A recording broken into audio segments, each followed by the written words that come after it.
grateful to the organizers and very indebted to the principal who in fact gave the permission and arranged everything for organizing all this.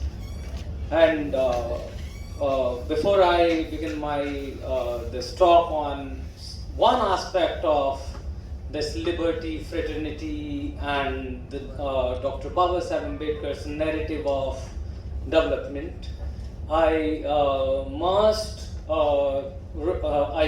in fact acknowledge the kind of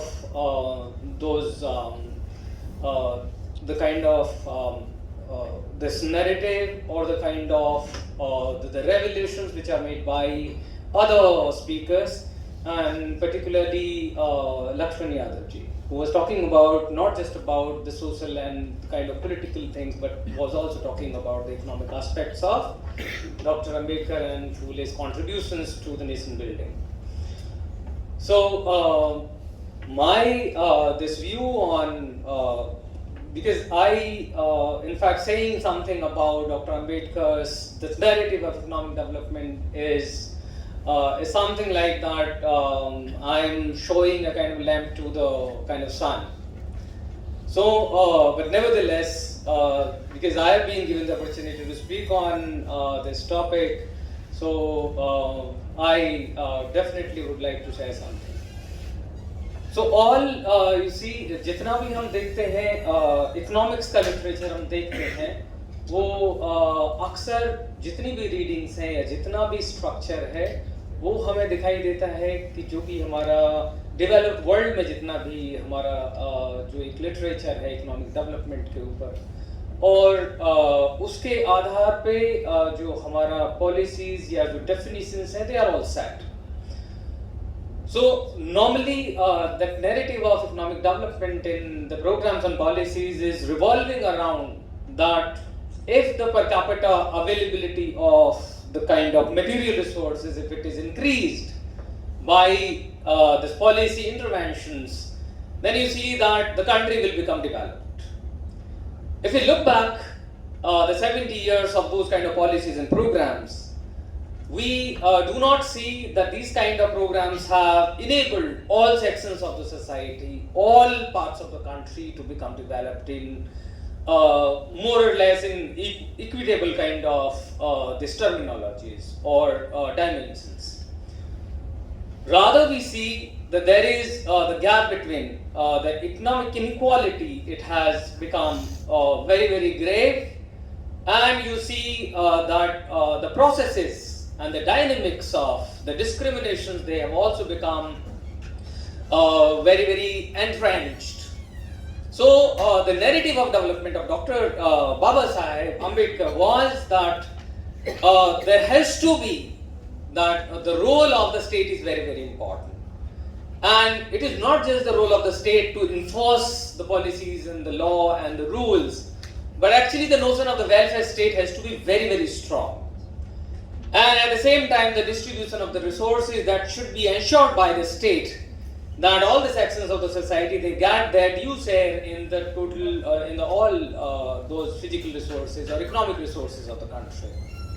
So you see that over these many decades, what we have seen, that Babasaheb's notion of the economic development has not been kind of realized, and the onus of this goes to onus of all this underachievement lies on the shoulders of the government, both the previous governments and the current government also.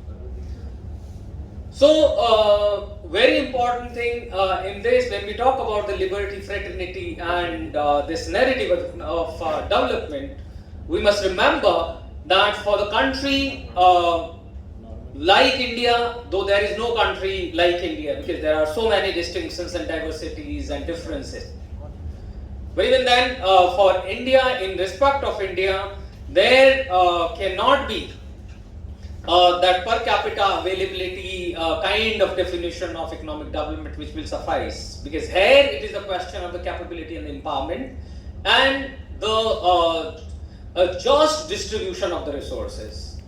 So what we have seen is that until the decade of 1980s, because by 1985 that all the model based on the constitutional guarantees for economic development, because that was more or less, it was kind of the governments through policy making, they had actually started deserting those policies, because those policies from 1950 to 1985, they were all actually about that how through constitutional provisions that distribution of the resources can be ensured, and all sections of the society, they get their due share. Though that kind of that vision or the kind of that goal was not achieved, but in the middle only in 1985 there was this move from that state or the welfare state kind of model towards the market economy model. So from this 1985 onwards, when we see that it was the all across the world, there was this ground for in favor of the market economy that was prepared. So you see that India was also that came under the grip of that kind of philosophy or economic philosophy which the world was actually eager to adopt. So here you see that by 1991 we all know that there was economic reforms, they were initiated, and after that we know that is a full scale this market economy, that the currents of market economy are now devouring that all other constitutional guarantees which were given to the people. So you see that in Baba Saheb's that in narrative, that it has to be that the government has to be as the owner of the resources and as the kind of distributor of the resources, and also to maintain this all assets and the resources. So that privatization and this commercialization of those kind of processes and institutions, that was not actually in his vision of or his narrative of economic development. But now you see, because he actually warned against that there should not be privatization of the banks, there should not be the privatization of those kind of economic infrastructure, there should not be privatization of railways, and the education should be given by the state to all the people and equal and same kind of education should be given by the state. But now we see the reality is quite opposite. As a state or as a country or as a society, we are moving in a very kind of contrary direction, which was kind of suggested or which was shown by Baba Saheb.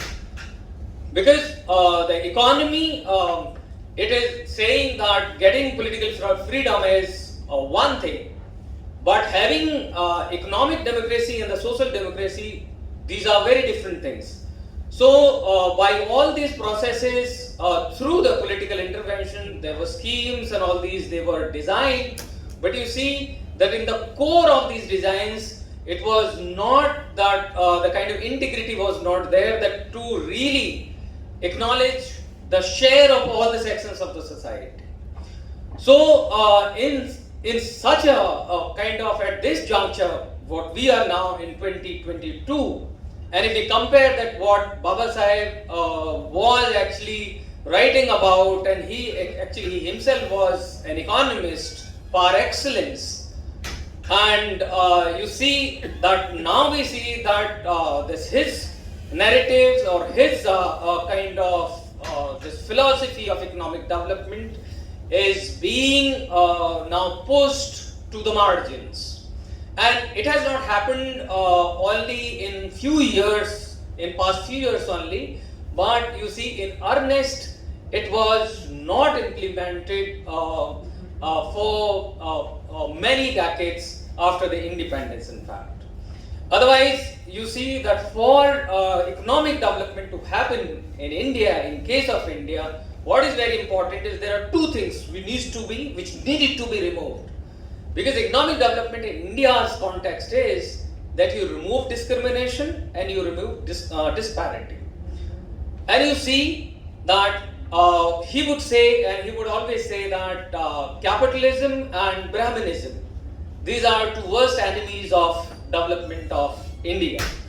Why so? Because the market promotes and propagates that disparity. Because the resources are not distributed equally, because in the market everything is based on market forces. Anyone who has money may get whatever he or she wants to. And similarly, Brahminism talks about the discrimination. So you see these two things, if these if these two vices, if they can be removed from these policy making, then you see that economic development, the narrative of economic development of Dr. Babasaheb Ambedkar's vision, that actually will be realized. Though there are so many things, there is a vast literature which Babasaheb has generated out of his kind of scholarly, all this his scholarly kind of interventions and his wisdom. But you see in today's this program, there are other speakers as well. So I rest my speech here, and thank you so much for inviting me for this wonderful